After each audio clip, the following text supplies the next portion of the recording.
opening panel discussion focused on the return of African E&P activity. What were your key takeaways from the discussion? Well, there was clearly an interesting discussion because we had not only BP and Shell there, but also the chairman of E&H, Mozambique, which is really in the spotlight, as you know, these days, with the FID having been declared by Anadarko. So there's clearly a big move in Mozambique today.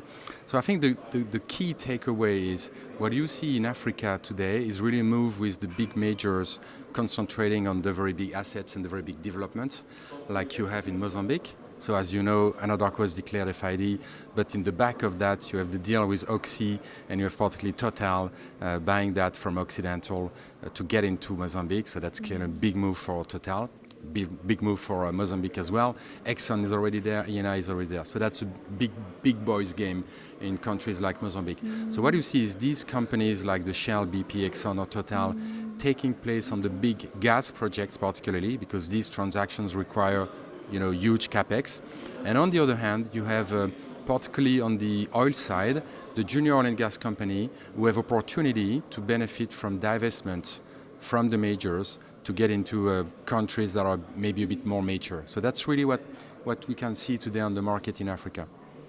Interesting. And last year in our interview with you, you said that you walk into the room at the Africa Assembly and you can feel the atmosphere. You can get a good understanding for the energy and what's been happening in the last year. What's it been like this year? Same. Actually, maybe even better than last year. You can feel that. Of course, volatility of oil price is still there, unfortunately, for all of us. But at the end of the day, you can feel that companies, and particularly the junior oil and gas companies, are in a better shape. And you see that transactions are coming. Of course, the big developments, as I mentioned, with the majors, but also the junior companies who had the capacity over the last 5 years to get in a better shape, benefiting from better oil prices, but also benefiting from cost deflation over the last 5 years. So everyone is in better shape.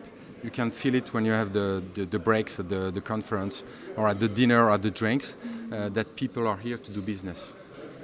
They're here to do business, and there clearly are opportunities around. Yeah. What do you see as the big opportunities looking forward, and how is Natixis positioned to support these? Well, as I just said earlier, the majors looking at the big gas developments, the junior oil and gas companies, whether they are listed or private equity-backed companies, interested in more mature assets in mature countries like Angola, Nigeria, Gabon, Congo, with particularly a country like Angola who is opening now for a junior oil and gas company. That was not the case like 5 years ago, where it was only a big boys game.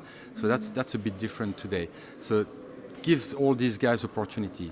As far as Natixis is concerned, I mentioned it already last year. Last year I just joined Natixis for like a month or a month and a half. So I've been a year now with Natixis. Oil and gas and energy, generally speaking, is a very big and important sector for the bank. The bank has decided to invest a lot in the energy sector, so we are growing in that business. And not only this is important for us, but also Africa, over the last 25 years, has always been at the core of the oil and gas business for Natixis.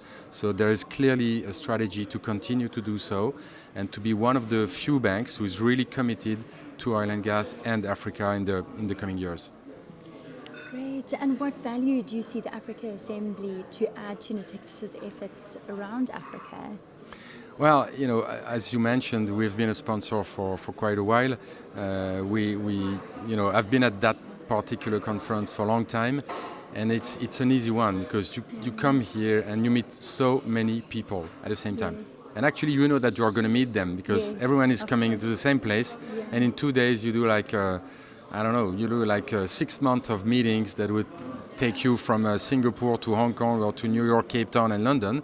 You just do everything in Paris in a good atmosphere, friendly atmosphere. So that's an important one for us.